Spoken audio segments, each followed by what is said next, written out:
All right, welcome back. Now, President Muhammadu Buhari met with governors of Nigeria's 36 states last Thursday to discuss the revenue challenges confronting the states. The president made it clear to the governors that he was surprised and concerned that most states are still finding it difficult to pay salaries despite receiving massive bailouts from the federal government in the past. Most of Nigeria's 36 states are owing their workers months of arrears of salaries as their monthly revenue from the central government has dropped badly because of the sustained fall in the price of oil. President Buhari now says the federal government would make more money available to the states to help them meet the challenges they are facing. The state governors, too, have proposed a list of items they want addressed to enable them deal with the cash crunch. For instance, they want a review of the current revenue sharing formula where the federal government gets the lion's share of monies accruing to Nigeria. They also want an 18 months moratorium on their debts. Here is the chairman of the Governors Forum and Governor of Zamfara State, Abdulaziz Yari, explaining the outcome of the governors' meeting with President Buhari. The states are the landlords. We own the land, we own the people, but for prostate. So therefore, the economy of this country lies on the states. Everything, the barrel of oil is coming from the states. The agricultural input product coming out from the states. Mining are coming out from the state. And people are in the states. So where the territory of the only federal government is in Abuja. But all this, we are there for the president. So therefore, if any state has any issue and is known to Mr. President, I doubt very, very much if Mr. President will be able to sleep with two eyes. So the situation in the states is very, very clear to all Nigerians. We are the closest government to the people, and we're having so many challenges. Today, we experience support of Mr. President for bailout, restructuring our debt, and giving us also support ECA for the infrastructure development, which all those are temporary measures.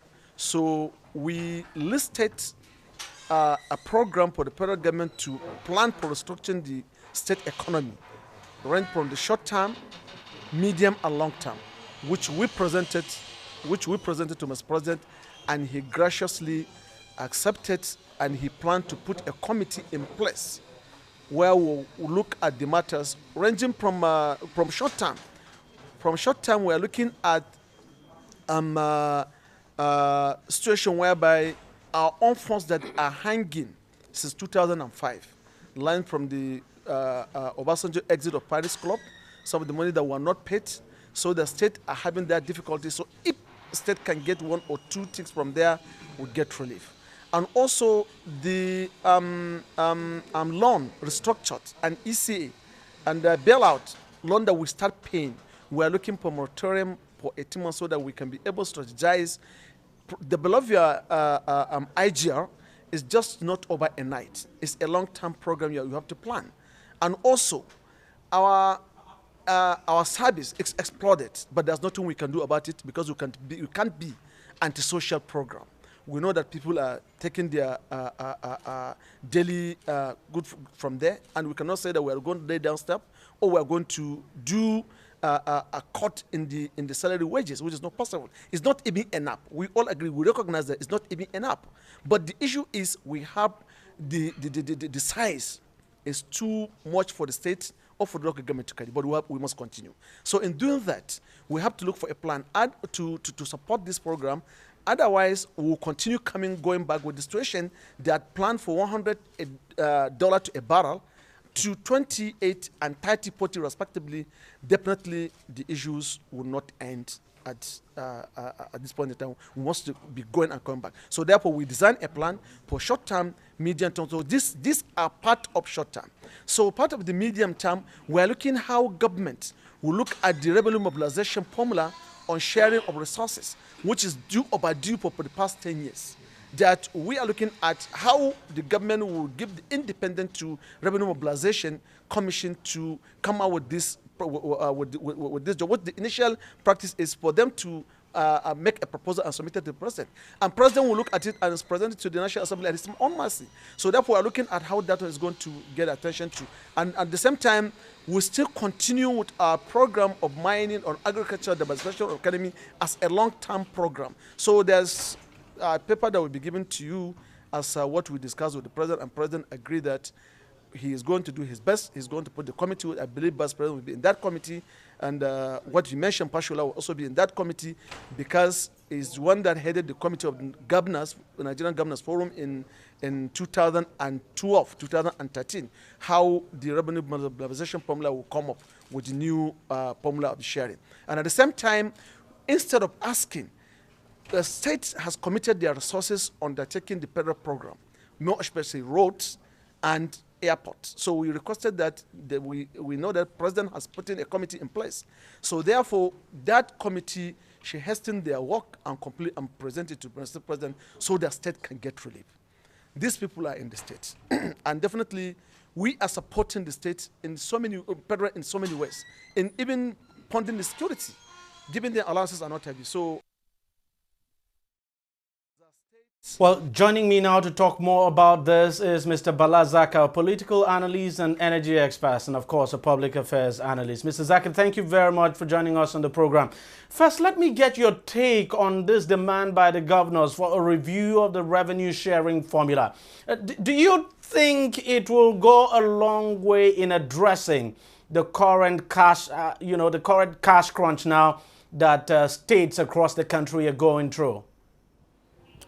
Well, it will definitely help, but it will be appreciated if the state governors start or stop seeing themselves as agents of a particular principle in their respective states.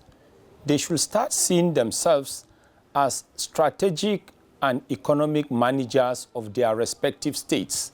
And when they start seeing themselves like that, they will now know that they have the responsibility to put on the creative and thinking cap to make sure they bring their respective states out of the economic, political, and social darkness. No doubt that the states actually deserve to get more from the formula we have now.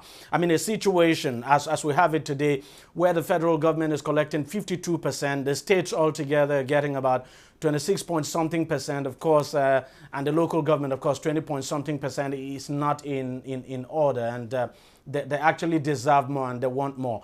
But let's look at it. If the federal government, if we were going to have a review of the revenue sharing formula now, and we come to a situation where the states will be getting more money, it invariably means that some of the responsibilities of the federal government will have to go to the states. I mean, that should be the case. For instance, we should not have a situation where it should be the sole responsibility of the federal government to be in charge of railways.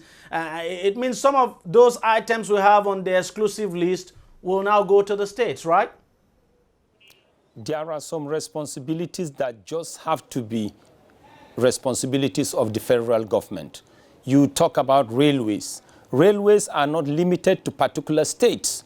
Railways are crisscrossing the entire country and are supposed to be responsibilities of the federal government.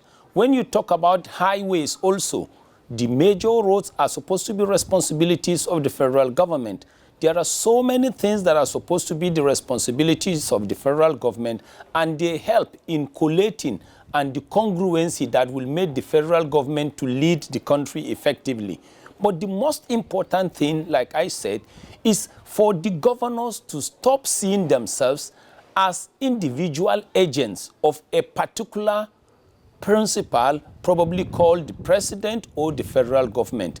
If they start seeing themselves as strategic and economic thinkers and chief executives of their own respective states, that will help them to be able to think deep, look inwards, and look at the likely things they can do to internally boost the revenues of their respective states. That could be through taxes, internally generated revenues, and they will also identify likely opportunities that will help them boost the economies and social affairs of their respective states. about this issue of the revenue sharing formula. Well, you know, one of the reasons why I said, look, some of the responsibilities of the federal government would have to go to them is because whether we like it or not, if the federal government was getting less from the revenue sharing formula, it just would not make sense to saddle the federal government with so much responsibilities. For instance, like the railways we talk about. Of course, you're absolutely correct. The railways run across states, but the fact is that we probably might have a situation where, you know, every state will take responsibility for the line now that runs across your state. In terms of federal highways, the system we have today is that some states go out of their way to fix the federal highways in their states and then go to the federal government to reimburse them. But if you have a situation where the federal government, for instance, will be getting less from the monthly allocation, it just would not make sense at all to ask the federal government to do more. Well, first of all, you need to consider the fact that Nigeria has 36 states and 36 different governors that probably think in 36 different ways. And that simply means you can have some level of physical and monetary discipline from a particular state governor, and you could have some level of physical and monetary carelessness from a particular governor. So that ability to have some level of strength and power and coordination from a central government is very, very important. And remember, there is nothing wrong in the respective governors cross-fertilizing knowledge and information among their peers. But in difficult moments, you need to look up to somebody to help and bail you out. And that's why some of us are comfortable or fairly happy that there is a central government there trying to come to their aid, in this case, a form of bailout. But at the end of the day, they are respective chief executives. They are supposed to be strategic thinkers and are supposed to take the economic, political, and social custody of their respective states into their hands. If these governors had been better managers of the resources they had been receiving all this while, and if they had really concentrated effort to diversify the economies of their various states and think about generating revenue independently now of what comes from the central government, we wouldn't be in a situation today where the states are asking the governments to bail them out. And then they get the bailouts. The bailouts are still not enough for them. You are 100% correct. One of the reasons why even the very effective and efficient managers or governors somehow are looking towards the federal government was this general thinking about that international commodity, which is a monoproduct commodity that you and I know called the crude oil. That thinking needs to move away. They need to cleanse it out of their respective brains. What they need to now look at should be their respective endowments in their respective states. And when we talk about respective endowments, it's not limited to just mineral resources. They can look at human resources. They can look at intellectual resources. They can look at all the resources that will help them to boost their internal aggregate economies. Something else I also want you to talk about, sir, is the issue of the moratorium they are asking for. Basically, they are asking for an 18-month moratorium, you know, that their debts should basically be restructured, give them a grace period of 18 months. But you get a sense from what we gathered from the chairman of the Governors Forum there. You get a sense that, you know, the governors are still not thinking beyond oil per se, because as you rightly pointed out, the thinking has always revolved around oil, neglecting other sectors. So, I mean, you look at some of this, you know, some of their demands, you just get the impression they are not thinking beyond oil. And basically, they are asking for more revenue to come to them from the center. But the fact is that if the price of oil continues to remain low, even if the revenue formula was turned around for them to be receiving the lion's share, it still would not be enough. You're right. I mean, the moratorium sometimes is not different from like something like a tax holiday, you know, or a kind of break. they can arrive at a kind of understanding and congruency with the federal government. Nobody will be happy if any state is being strangulated. We are not going to be happy if any governor is looking incapacitated, but there has to be agreed conditions, and those agreed conditions must be in the economic, social, and political interests of their respective states and of Nigeria in general. If those conditions are going to be positively in the interest of Nigeria, then the period for the moratorium could be granted or accepted. I mean, at this point, partly because of the challenges, states are going through, some people are saying, look, maybe it's time we began thinking about, bringing states together, in the sense that we really don't need 36 states, if you like, and that, that the present arrangement we have is basically not sustainable, that if you could bring states together, it just would make better sense. I think for political balancing, the states should be left the way they are at 36. But looking into the future, there must be economic justification, most importantly, before any states could be created. But for now, for political balancing, we just have to leave it the way it is and see how we can come up with creative ways of helping our respective states and governors to be able to economically stand on their feet, and by extension, allowing the federal government to be able to concentrate and lead Nigeria in its process of delivering dividends of good governance. Each time the talk about internally generated revenue comes up, the first thing everybody thinks about is tax, and it's been the way the states think. But, it definitely would be a challenge in an environment where salaries are not paid for. A state government, for instance, to just be thinking of tax alone as a means of generating internal revenue. It appears our states, our state governors do not think so much beyond taxation when it comes to internally generated revenue. Do you share that view, and do you think that is a problem? To some extent, yes. Unfortunately, like you said, when we talk about IGRs, or internally generated revenues, a lot of people look at taxes. But that's not the way we should be looking at it.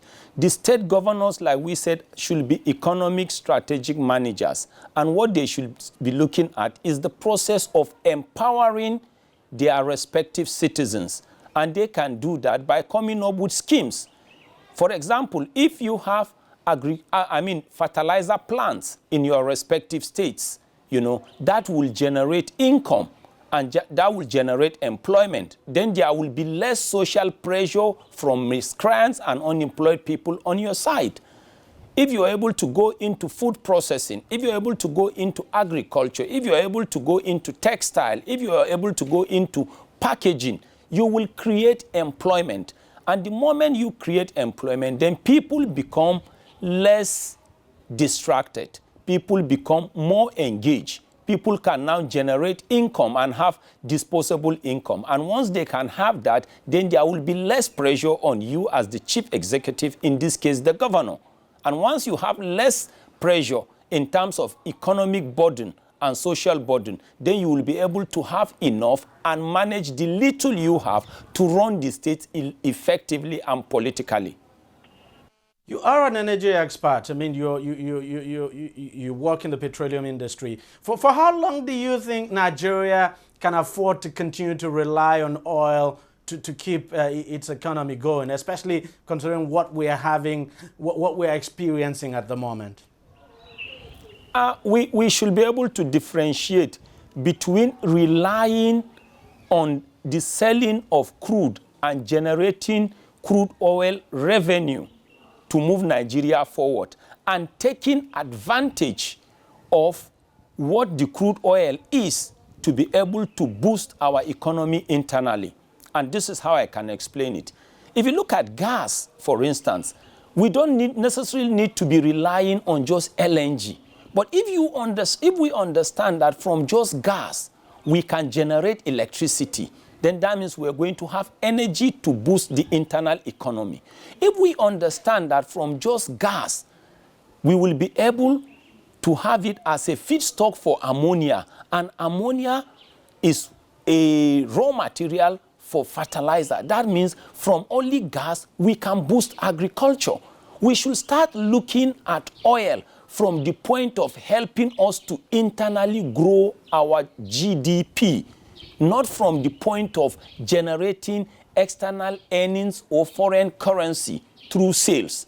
And when we begin to look at the crude oil from that point, then we will know the advantages that it gives.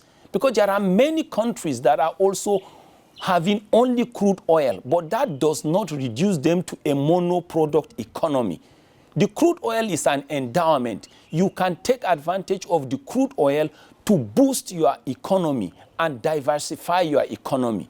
But when you strictly look at it from the point of the exports and just the revenue you will generate, definitely you cannot internally grow your GDP. Let me quickly ask you one last question before we go. I mean, the Nigerian Labour Congress, the unions in this country, are now asking for a new minimum wage. Of course, they are in their right to ask for a minimum wage. I mean, they're asking for 56,000 naira as a new minimum wage. But considering what the states are facing, because the states have not even been able to pay the 18,000 naira minimum wage. What's your take on this demand by the unions? If you look at the fragile economy today, it's actually based on the balancing of probabilities. The economy is so fragile to the point where we know that 18,000 naira is probably less than $70. And that simply means, I mean, if it's already difficult to pay, we should not realistically ask state governments to pay more. But also, when you look at the economy generally, when you look at where Nigeria is supposed to be, 56,000 naira is less than $300. It's probably less than $200. So there is nothing wrong in asking for $200 as a minimum wage for an employee that is supposed to work for 30 days. Bearing in mind that that employee is supposed to pay bills, is supposed to take care of families. But looking the other way again, the economy is so weak, the economy is so fragile. All we need to do is to make sure our thinking and creative caps are put on so that we can bring the economy out of the doldrums. And the only way we can do that is to internally look at what we can do. Like we said, the crude oil should not be looked at from the point of just the earnings, but let us take advantage of what we can use the crude oil internally to do in boosting our economy and our GDP. Let there be gas for electricity. Let there be the same gas as a feedstock for ammonia, and let that ammonia be used as a raw material for fertilizer, and let us boost agriculture. If we begin to do that and we begin to embark and incur expenses on research and development, we will definitely bring this economy out of the darkness. What other people do is they take advantage of that thing that they have to internally boost their economy. So we can also do the same. We shouldn't be looking at the crude oil from the point of external earnings, but what it can internally do for us and what it can help us to do in terms of boosting our GDP. Just before we go, I want you to take a listen to a soundbite. That's the chairman of the Governors Forum now speaking on these demand by the unions for the 56,000 naira minimum wage. Take a listen to him, and when we come back, let me get your reaction. Well, they are right, because we agree that what we are paying is too small, but they should understand the situation Nigeria is, because from where we are driving our resources from, it's about 60% lower than what we are earning. So how do you do the magic?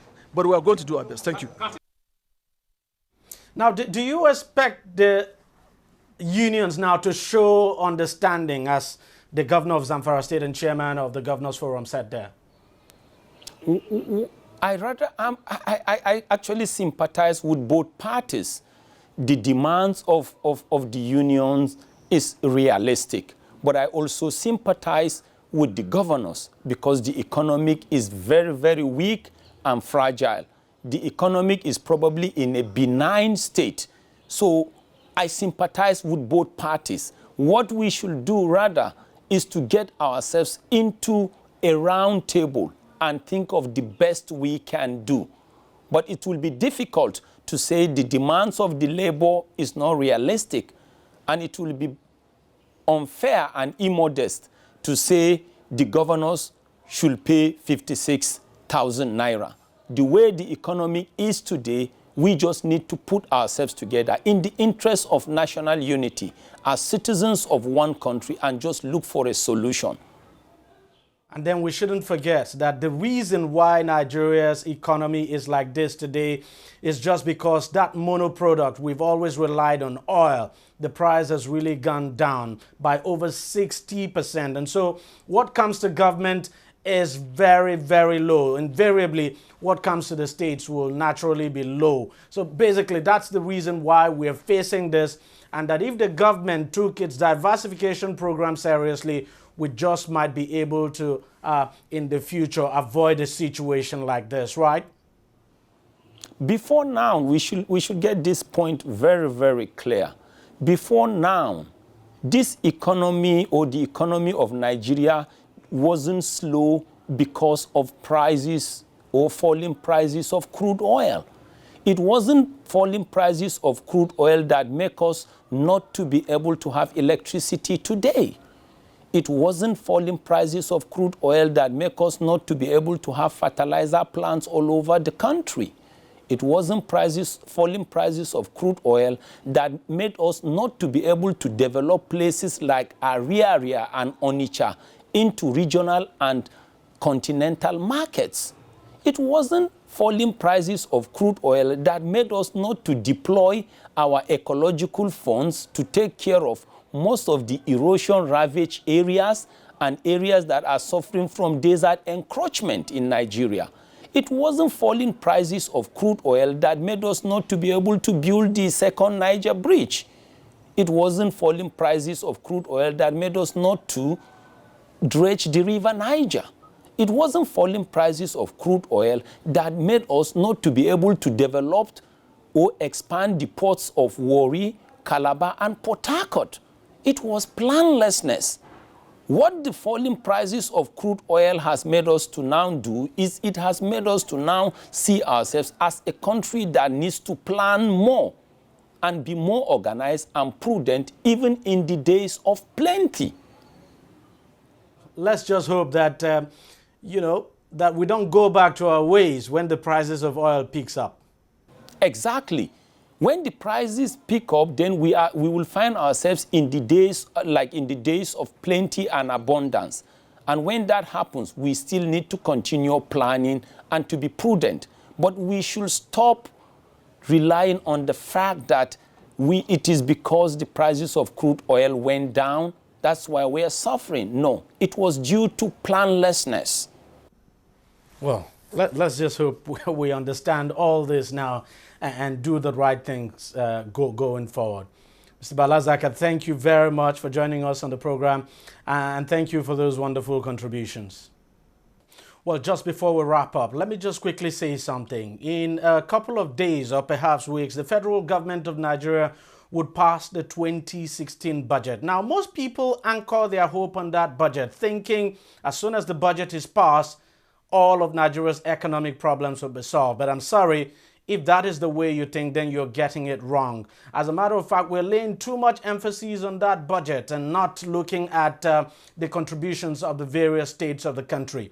The basic reason why things are difficult in this country today is just because the states are not spending. And the reason why the states are not spending is because they are broke. They do not have money. They're not getting enough money from the federal purse. And the federal purse hasn't got enough money because what we're earning from oil has really gone down. So until the states begin to spend, just imagine how much the budget of the entire states of this country is. Of course, trillions of naira. And imagine if all the states were to implement their budgets, things would be different today. The only reason why the man in Zamfara state is complaining that things are hard is just because his state government is not spending money. Things are hard in his state. And fact is that the federal budget would hardly change anything at all. Not until the states begin to spend, not until they have money and begin to spend, I'm afraid things may just not change and things will continue to be hard. It's just the reality we must contend with and stop laying so much emphasis on the federal budget as if it's a magic wand that will turn the economy of this country around. Well, that's it on the program. If you want to watch it again, it's simple. Just go to our website, TV360Nigeria.com. You'll find this video now and lots more. You can also watch us on YouTube by subscribing to our YouTube channel. That's youtube.com/TV360Nigeria. Well, do subscribe to get latest videos and updates. And you can join us on Google Plus at TV360Nigeria. Just like us on Facebook. The address is facebook.com/TV360 online. You can also follow us on Twitter. It's at TV360 online. Thank you very much for watching. We'll see you again next week. Bye-bye.